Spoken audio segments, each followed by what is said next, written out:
Ever get that sinking feeling when you book a flight, through Expedia and realize too late that your TSA PreCheck number didn't carry over? Ugh, yeah. Or maybe you're bombarded with emails for trips you'd never take because the airline just doesn't get your travel story. Yeah, it's like they don't even know me. Frustrating, right? Totally.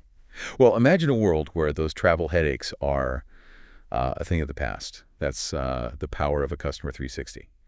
And today we're diving deep into how United Airlines is using this approach to create a truly personalized travel experience. Really trying to make travel, well, less of a hassle. We're going to be unpacking insights from a recent AWS reInvent presentation. Oh, nice. That featured United's Managing Director of Digital Channels. Okay. And some AWS experts. It gets pretty fascinating. Let's be honest, airlines haven't always been known for stellar customer service. Oh, right. So color me skeptical, but also intrigued. They're claiming they can use data to actually make my travel experience better. Yeah. Well, they're sitting on a mountain of data. I bet. Did you know that United is considered a digital airline? Really? Yeah. That means a whopping 90% of their customer interactions happen online. Bookings, check-ins, even in-flight entertainment, it's all digital. Wow, 90%. That's a lot of data points. Yeah, it is. But data alone doesn't guarantee a better experience. I've stayed at hotels that have all my past preferences on file. Yeah, for sure. But still manage to mess things up. Mm-hmm. What makes United think they can crack the code? Well, it's not just about having the data, it's about connecting the dots. And that's where things get really interesting. One of the biggest challenges they face is this thing called the multiple deterministic IDs problem. Multiple, what now? That sounds a bit technical. It is, but I'll break it down. Basically, it means the same customer might end up with several different IDs in their system. Huh. Imagine you book one trip through the United website while logged into your Mileage Plus account. That creates one ID.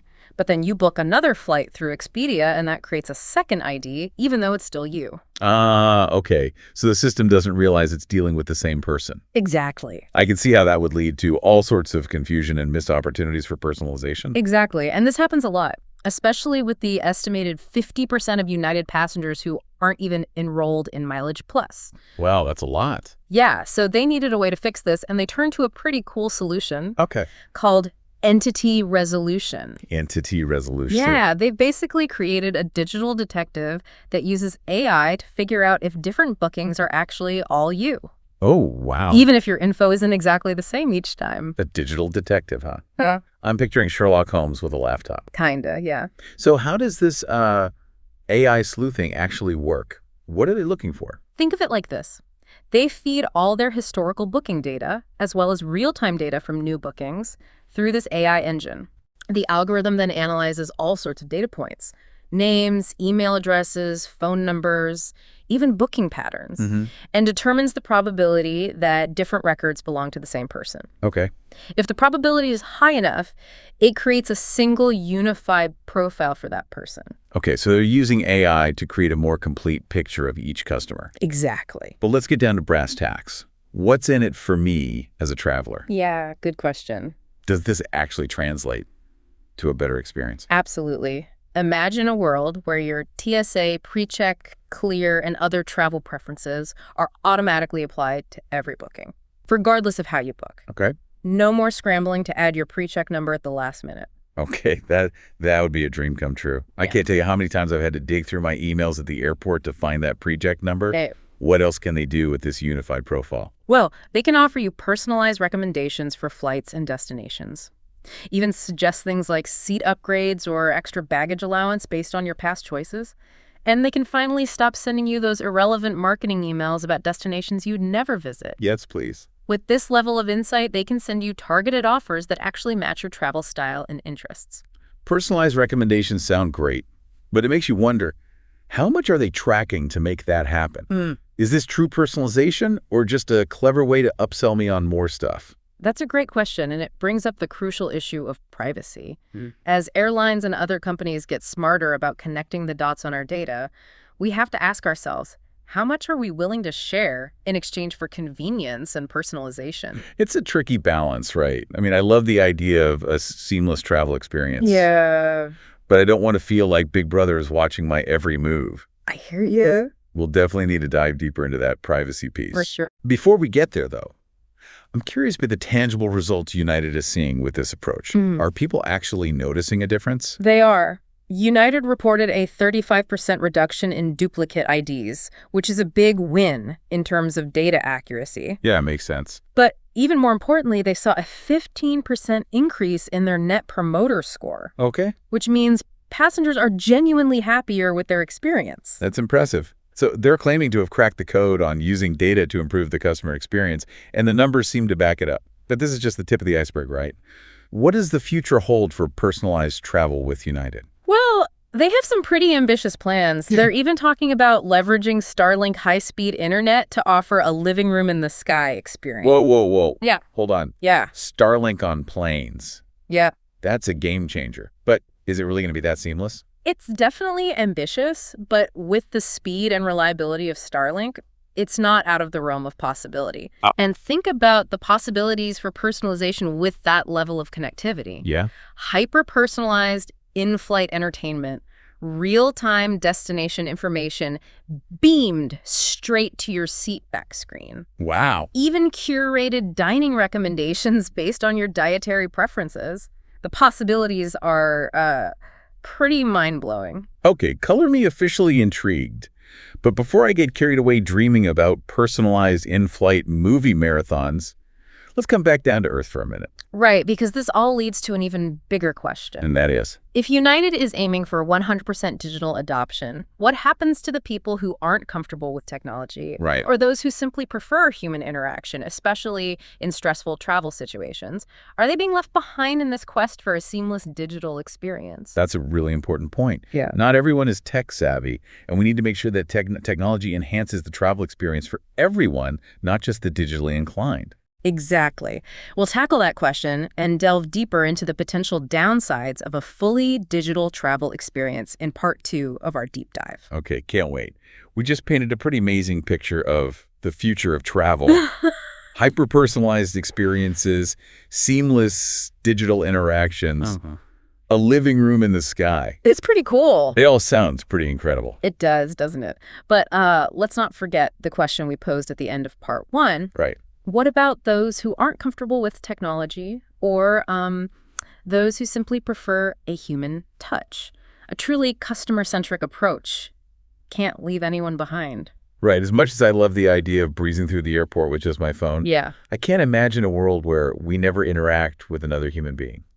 Yeah, I get that. Sometimes you just need to talk to a real person, especially when things go wrong. Absolutely. And it's not just about personal preference. Right. We have to consider accessibility for everyone. What about older travelers who might not be comfortable using smartphones or apps? Or people with disabilities who might need extra assistance navigating a digital-first environment?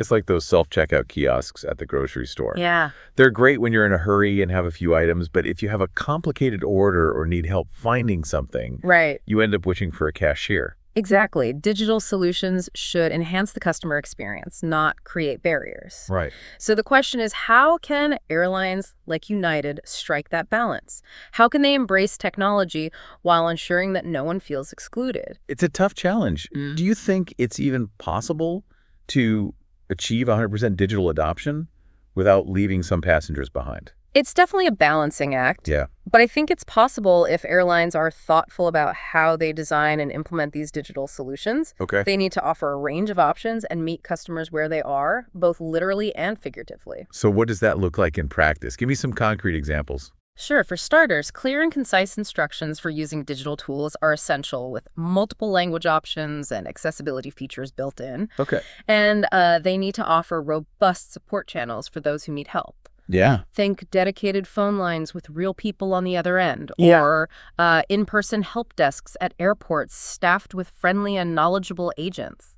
So it's not either proposition. Right. It's about creating a more inclusive digital ecosystem, Yes, one that complements and supports human interaction when needed. precisely. And most importantly, airlines need to actively solicit customer feedback and continuously adapt their digital offerings to meet the evolving needs of all travelers. Makes sense. But let's shift gears for a moment and come back to that nagging question of privacy. Okay. We talked about how United is using AI to create these unified customer profiles. Right. But it all hinges on collecting a lot of data. Yeah. How can we be sure that our privacy is being protected? That's the million-dollar question, isn't it? And it's one that we all need to be asking as companies gather more data about us. Yeah. We can't just blindly trust that they'll use it responsibly. Right, because as much as I appreciate personalized recommendations and seamless check-ins, I don't want to feel like my every move is being tracked and analyzed. Yeah. Where's the line between personalization and intrusion? It's a blurry line, and it's moving all the time as technology advances. Yeah. That's why it's so important to be informed. Read the privacy policies of the airlines and travel websites you use. Right. Pay attention to what data they collect and how they plan to use it. You know, I have to admit, I rarely read those privacy policies. I get it. They're usually so long and full of legalese that my eyes glaze over after the first paragraph. I hear you, but there are resources out there that can help break down those policies into plain English. Oh, good. And there are tools that can help you manage your privacy settings across different websites and apps. Don't be afraid to exercise your right to opt out of data sharing whenever possible. So it's about taking control of our data and being proactive about protecting our privacy. Exactly. And it's also about demanding transparency from companies. Okay. They need to be clear about what data they're collecting, why they're collecting it, and how they're using it. Do you think regulations like GDPR and CCPA are doing enough to protect consumers' privacy in this new era of data-driven personalization? They're certainly a step in the right direction, but they're constantly evolving. And to be honest, they can be pretty complex and difficult to navigate for both companies and individuals. It can feel overwhelming, for sure. It seems like the burden's on us, the consumers, to stay informed and protect ourselves. To some extent, yes. But remember, personalization is a two-way street. Okay. You can help companies personalize your experience more effectively by providing them with accurate information about your preferences. So it's not just about being protective, it's about being proactive. Exactly. Update your profiles, fill out those travel surveys, and provide feedback when you have a positive or negative experience. Okay. The more information you provide, the better companies can tailor their services to your needs while respecting your privacy. Okay, that makes sense, but let's be realistic. Yeah. Even if we're diligent about managing our privacy settings and providing feedback, companies are still collecting a vast amount of data about us. Right. What happens to that data? Yeah. How can we be sure it's not being misused? That's a valid concern, and it brings up the issue of data security. Companies need to have robust security measures in place to protect our data from breaches and unauthorized access. Yeah. They also need to be transparent about their data retention policies. How long do they keep our data? What happens to it when we close our accounts? It's unsettling to think that our data could be out there long after we've stopped using a particular service. It is, and it highlights the importance of choosing companies that have strong privacy and security practices. Do your research, read reviews, and support companies that align with your values. So the future of personalized travel, and really personalization in any industry, depends on a collaborative effort between companies and consumers. Yeah, for sure. We need to work together to find that sweet spot between delivering amazing experiences and respecting individual privacy. Absolutely. It's a delicate balance, but it's one that we need to strive for. Okay, before we get too deep into the philosophical implications of all this, let's bring it back to United. Okay. We've talked about their vision for a 100% digital travel experience. Yeah. But they're not the only player in the game. Right. What are other airlines doing in this space? Are they all on the same page when it comes to personalization and data privacy? That's a great question, and one that deserves its own deep dive. Yeah. But I can tell you that United isn't alone in its pursuit of a more personalized and digitally driven travel experience. Okay. Many airlines are investing heavily in data analytics and AI to better understand their customers and tailor their offerings.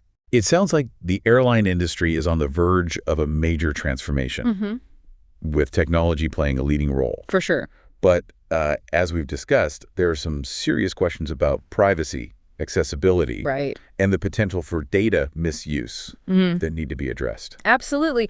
And these concerns aren't limited to the travel industry. Yeah, true. We're seeing a similar trend across all sectors, from healthcare to finance to retail. I know, it's everywhere. Companies are collecting vast amounts of data about us. It's scary. And they're using that data to personalize our experiences in increasingly sophisticated ways. It's both exciting and a little unsettling, isn't it? It is. On the one hand, who doesn't love a more personalized and convenient experience? Right. But on the other hand, it's hard not to feel a little uneasy about the sheer amount of information these companies have about us. It's a classic double-edged sword. Yeah. And it really comes down to trust. Mm. Do we trust these companies to use our data responsibly? Right, exactly. Do we believe that they have our best interests at heart? I think that's the crux of the issue. Yeah. We're being asked to trust these companies with incredibly personal information, often without fully understanding how that data will be used. Right. And let's face it, companies haven't always earned that trust. That's true. We've seen plenty of examples of data breaches, privacy violations, and even outright manipulation of consumer data. Yeah. So it's understandable that people are wary. So where do we go from here? Wow. How do we navigate this increasingly personalized world while still protecting our privacy and ensuring that technology serves humanity, not the other way around? That's the big question, isn't it? And there's no easy answer, but I think it starts with awareness. Okay. We need to be aware of the data we're sharing, the permissions we're granting, Right. and the potential consequences of our choices. So read those privacy policies. Definitely skim them, at least. Okay. And pay attention to those cookie notices that pop up on every website. Oh, yeah, those. Don't just blindly click accept. Yeah, I'm guilty of that. Take a moment to understand what you're agreeing to. It's amazing how much we just click through without really thinking about it. I know, right? We're so used to being bombarded with requests for our data that we become numb to it. Exactly. We need to break out of that complacency and start being more intentional about our digital footprint. Okay, so awareness is key. What else can we do to protect ourselves? Well, knowledge is power. The more we understand about how technology works Right. and how our data is being used, the better equipped we'll be to make informed choices. So we need to educate ourselves about things like AI, Yeah. algorithms, and data privacy. Yes. And thankfully, there are a lot of great resources out there that can help us do that. Okay. There are websites, podcasts, even documentaries that break down these complex topics into easily digestible chunks. I think there's a tendency to feel overwhelmed by all this tech talk I agree. and just tune it out.